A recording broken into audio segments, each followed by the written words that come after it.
নমস্কার বন্ধুরা, আপনারা সবাই কেমন আছেন? আশা করি আপনারা সবাই ভালো আছেন আর আমরাও বেশ ভালোই আছি। আমার চ্যানেলের নতুন একটি ব্লগে আপনাদের সবাইকে স্বাগত জানাই। আর আজ তো জানেন আপনারা যে রেমাল ঝড় আসছে। তো সকাল থেকে দেখুন আকাশের অবস্থাটা কীরকম। আপনাদের চারিদিকটা একটু ঘুরিয়ে দেখাই, ছাদ আশেপাশের জায়গাগুলো, তাহলে বুঝতে পারবেন যে সকাল থেকে আকাশটা কি হয়ে আছে। কিছুক্ষণের মধ্যেই বৃষ্টি নামবে, সেটা আপনাদের দেখাচ্ছি, চলুন।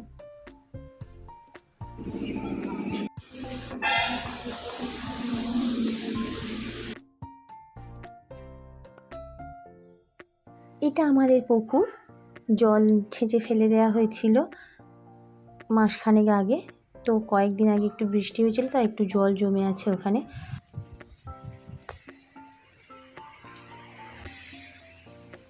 গেল বৃষ্টি, গুড়ি গুড়ি বৃষ্টি পড়ছে। আর আমি হাত মুখ ধুয়ে গা হাত পা ধুয়ে নিয়েছি, স্নান করে নিই। স্নানটা একটু বেলায় করবো, বৃষ্টি পড়ছে দেখুন পুকুরে করে। আর আমি ছাদে চলে যাবো এখন, গিয়ে সূর্যনারায়ণকে জল দিয়ে দেবো।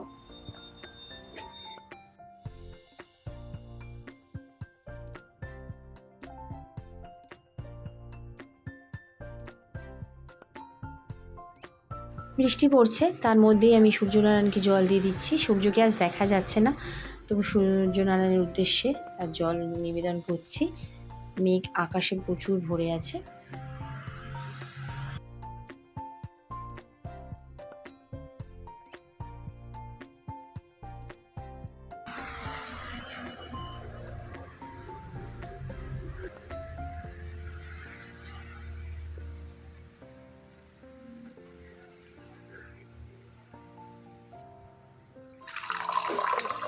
চলে এসেছি রান্নাঘরে। একটু উষ্ণ গরম জলের সাথে আমলার জুস আমি খাই প্রতিদিন, ওটা আগে খেয়ে নেব, তারপরে আমি চা করব, বাচ্চাদের খাবার করব।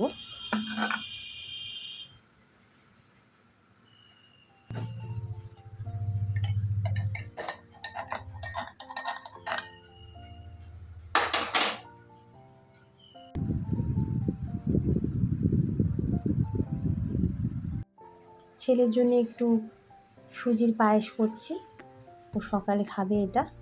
দুধ এখানে গরম বসিয়ে দিয়েছি, আর আমরা চাটা বানিয়ে নেব। চায়ের জন্য জল নিয়ে নিয়েছি।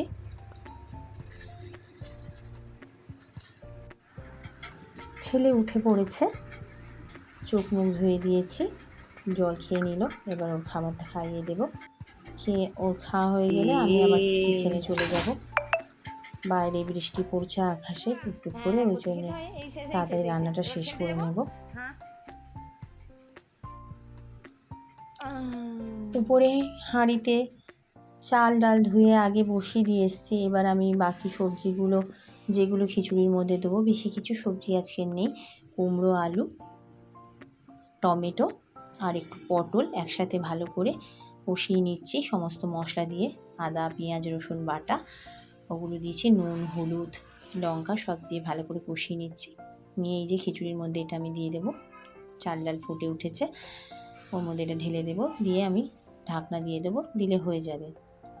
আর ছেলের জন্য আগে একটু তুলে নেব আছাড়া, তারপর লঙ্কা দিয়ে গরম মশলা দিয়ে দেবো।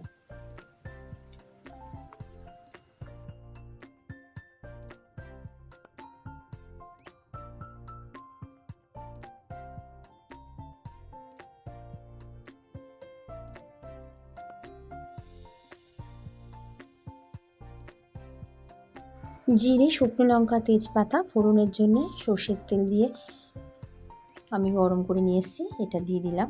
উপর থেকে খিচুড়িটা হয়ে গেছে। খিচুড়ির মধ্যে একটু ডিম ভেজে দেব, তো সেটা মনে ছিল না, ওটা আমি একটু পরে ওর মধ্যে ডিমটা ভেজে নিচে নিয়ে চলে যাই হাঁড়িটা, তারপরে ওর মধ্যে একটু ডিম ভেজে দিয়ে দেব। এটা হয়ে এসছে, নামিয়ে নেব। আর আমাদের অ্যাসবেস্টারের উপর কিছু গাছের ডাল পড়েছিল, ঝড় আসছে, তা ওই অ্যাসবেস্টারের ডালগুলো না কেটে দিলে ঝড়ের সময় ওই ডালগুলো অ্যাসবেস্টারটাকে ফাটিয়ে দিতে পারে ধাক্কা মেরে। সেই জন্য আমরা একজনকে ডেকে আনলাম যে এই ডালগুলো যাতে কেটে দেয়। সেই কাজ করতে এসে দেখলো গাছে একটা বোলতা চাক করেছে। সেই বোলতার বাসাটাকে আগুন দিয়ে পুড়িয়ে বোলতাগুলোকে তাড়িয়ে দিয়ে তারপরে সে গাছের ডাল কাটতে পারবে, না হলে সে গাছের ডাল কাটতে পারবে না। তা সেই জন্য একটা কাপড়ে কিছুটা কেরোসিন ঢেলে সেই কাপড়টাকে একটা লাঠির সাথে বেঁধে আর এইভাবে সব বলতাগুলোকে তাড়িয়ে দেওয়া হচ্ছে। দেখুন কীভাবে বলতাগুলো সব উড়ে উড়ে চলে যাচ্ছে, ওই যে উড়ে উড়ে চলে যাচ্ছে দেখুন। এই যে এইভাবে আগুন দিলে ওরা উড়ে চলে যায়। তারপরে উনি আবার ডালগুলো কাটবে, না তো উনি কাটতে পারবে না।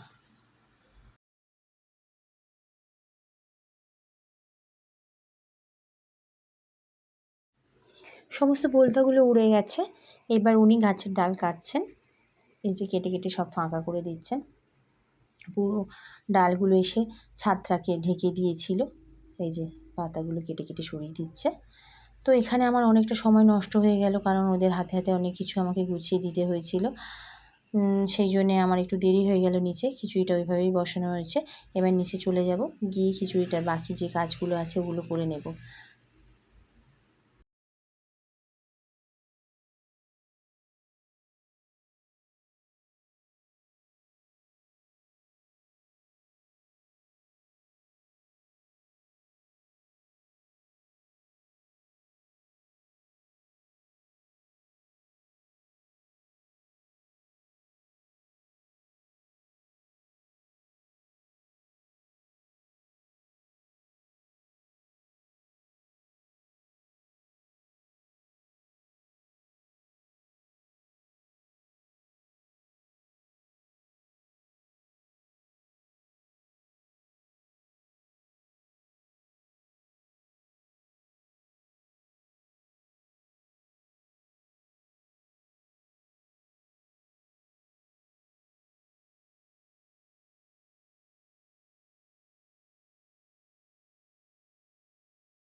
এখানে আকাশটাকে দেখুন কি অন্ধকার করে এসছে। মাঝে মাঝে মেঘটা হাওয়ায় উড়িয়ে যখন নিয়ে আসে তখন এরকম অন্ধকার অন্ধকার হয়ে আসে, আর যখন মেঘটা সরে যায় এবার একটু আলো দেখা দেয়। এইভাবে চলছে এখন। এই যে আস্তে আস্তে দেখুন মেঘটা আবার সরে যাচ্ছে, একটু করে আলো এবার দেখা দিচ্ছে। এই সাইড থেকে মেঘ নিয়ে সেরকম আলো দেখা দিচ্ছে। মেঘটা অন্ধকার হয়ে গেছে পুরো। আর আমাদের গাছে আর একটা মাত্র বেল আছে, এই যে ঝুলছে। এটা আজকে ঝড়ে হয়তো উড়ে যাবে। দেখা যাক আমরা বেলটা পাই কি না, কারণ আমাদের বাড়িতে রাস্তার গায়ে অনেক সময় রাস্তাতে নিয়ে চলে যায়। তো নিচে চলে এসেছি, ডিম ভেজে নিয়েছি দুটো। এই ডিম ভাজাটা আমি খিচুড়ির মধ্যে দিয়ে দেব, আর বাকি কিছু ডিম খাওয়ার জন্য ভেজে নেব।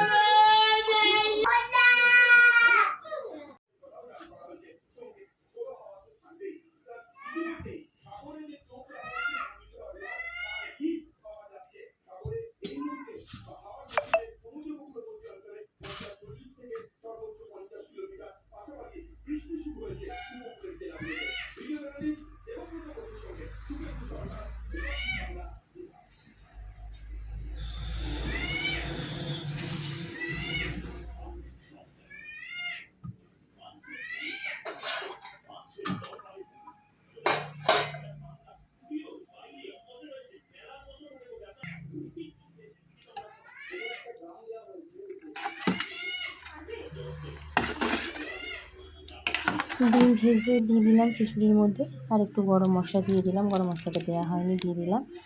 আর খিচুড়ি একটু বসা বসা হয়েছিলো বলে আমি ওর মধ্যে একটু গরম জল করে মিশিয়ে দিলাম, যাতে খিচুড়িটা একটু ঢালা ঢালা মতো হয়।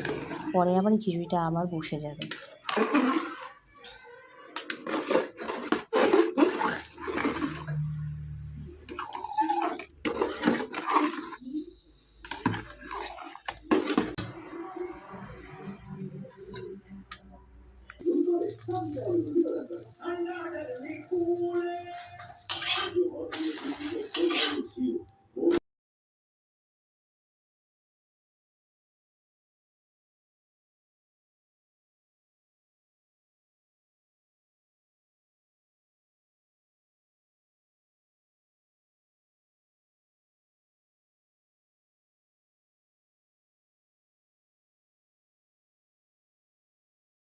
রান্না আমার প্রায় শেষের পথে। ডিমগুলো এইভাবে ভেজে নেব সব।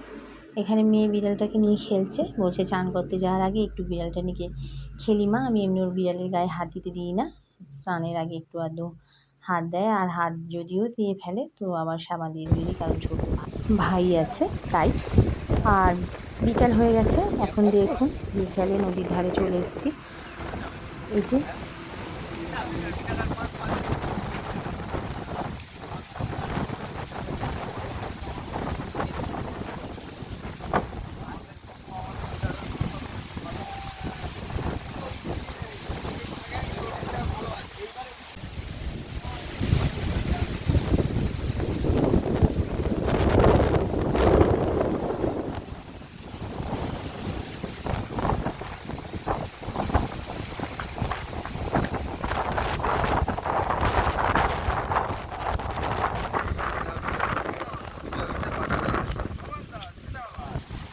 এটা আমাদের গ্রামের নদী, বিদ্যাধরী নদী, ছোট নদী, খুব বড় না। তো নদীর অবস্থাটা কীরকম এখন দেখুন। এখন তো খুব শান্তই আছে, ঝড়ের সময় কী হবে জানি না।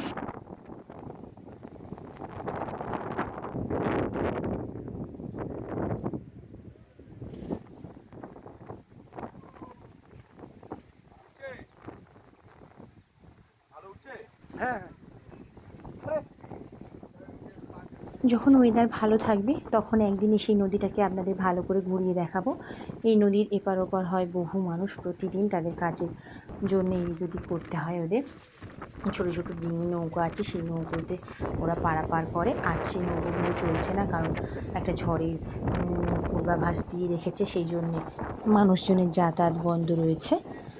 আর এই সময়টা তো বিকেলবেলা, এই সময় অনেক মানুষ যাতায়াত করে, কিন্তু আজ করছে না কারণ ঝড়ের জন্যে, সেই জন্য। তো চলুন বন্ধুরা, এবার বাড়ি ফেরা যাক। যাওয়ার সময় ভাবছি একটু চপ কিনে নিয়ে যাব। চপটা তৈরি হয়নি, ওই জন্যে বেগুনি আর পেঁয়াজ ফুরুলি নিয়ে এলাম। এটা দিয়ে মুড়ি খাবো আর সঙ্গে চা। তো বন্ধুরা, আজকের ব্লগটা আমি এখানেই শেষ করছি। আশা করি ব্লগটা আপনাদের ভালো লেগেছে। দেখা হবে আবার নেক্সট ব্লগে, ততক্ষণের জন্য টাটা।